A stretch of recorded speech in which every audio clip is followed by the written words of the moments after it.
In this video, we're going to be taking a deep dive into the PRHT Miata. We're going to be looking at the linkages of the hardtop, how to diagnose and fix some of the issues that you are having. In mine, I had an issue where the pivot screw was out of alignment, so I had to take out and remove the motor in the linkage and take out the screw and retighten it and realign it and put everything back together. So I'm going to show you what that looks like in a step-by-step form. So let's watch the video. So the problem with mine was the pivot screw was out of alignment, which led to when the gear tooth moved up and down, there's a peg on it and it makes contact with the switch, communicating with the car, letting it know if it's fully up or fully down. When it was out of alignment, that peg was no longer making contact with those switches, so the car didn't know if it was fully up or down. It thought that it wasn't. And anytime I had the car in gear, it would just beep at me unrelentingly, just wouldn't stop. So I'll give you a little tour of what we're looking at here. If you know anything about these PRHTs, right here is the infamous silver hex screw. So you come right here, that's it. Silver hex screw. That's what you want to make sure is tight at all times. It's pretty easy to find once you know what you're looking at here. It's pretty easy to spot. The problem with this car, it's got some noise on the right side. So if we can look in here, we're just looking at the top down. I don't want to make this really complicated for someone looking at it. So if you're just looking at the top down, there is, if I can figure out how to get my hand in here, there's a little like dimpled area right there. And the piece that's in it should be flush. And you can see that mine's not, it's kind of indented.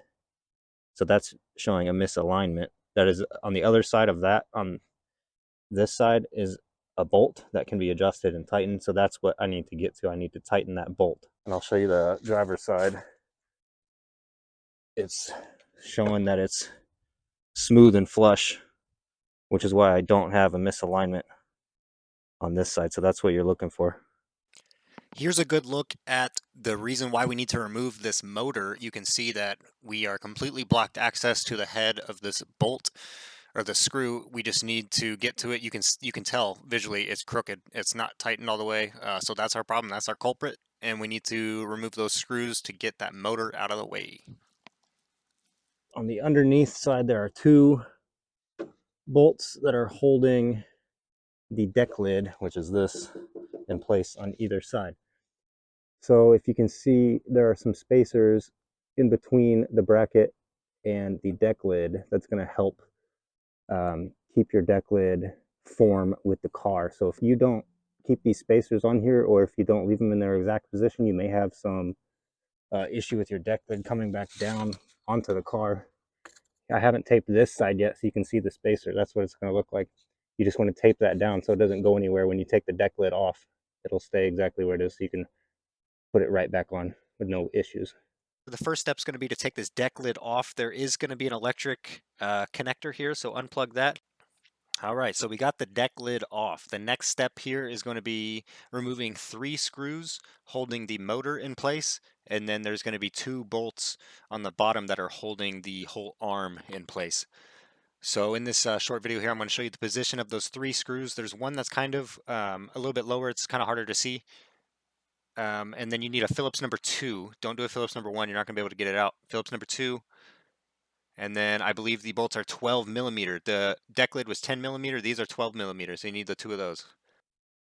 It's in those circles. 1, 2, 3.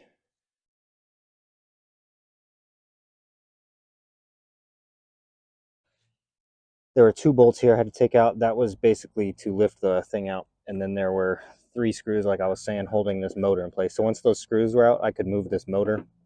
And then I'd take 2 bolts out, which were right here on the bottom. And it let me yank this whole piece out. So what we're looking at is this bolt here. That's the pivot adjuster. That's the one I was talking about that needs to be flush on that side. So I'm just going to remove it and put it back in.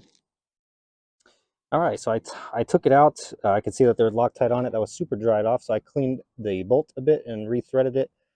It wasn't wanting to go in exactly straight up and down, so I had to give it a little more pressure. It kind of lined itself back up. So now if we take a look on the back side, this is that piece I was talking about that needed to be flush right here. You can tell it is a lot more flush. It is not as indented as it was. That is what we were looking for. So that should be the improvement we needed to fix the alignment. All right, so I got the motor and everything hooked back up. It's in the folded down position right now. I don't have the deck lid on, but I did this as a test to see if the top would beep at me when it was in gear. So I adjusted that bolt, put everything back together, and let's go put it in gear and see what happens. Ooh, I had to put it in my garage because it started sprinkling. I did not want to get any rain in here. All right, so top's down, first gear. Let's go, dude. We rolling and it's not beeping. Oh my god, insane. So that's how you fix that, y'all. It's literally as simple as that bolt. That's all it is. It's ridiculous. Well, that's all there is to it, guys. It's just a simple fix. You just got to adjust that screw. There's basically two things that could be the culprits to this hard top. It's the silver hex screw and that adjuster screw. Those are the two things to look at. And it's easy enough that you can tell if your screw is out of alignment. You can visually look at it and see if it needs to be tightened, like mine was, or you can see that that kind of indentation where the metal is not flush. So it's pretty easy to tell which side's going to have the problem. And like I said, the right side was having a clicking noise and it was doing that for a while. So if you ignore it, this will probably eventually happen to your Miata. I can imagine this is probably going to happen to every single PRHT at some point. So hopefully this will help you guys in restoring your car to what it needs to be.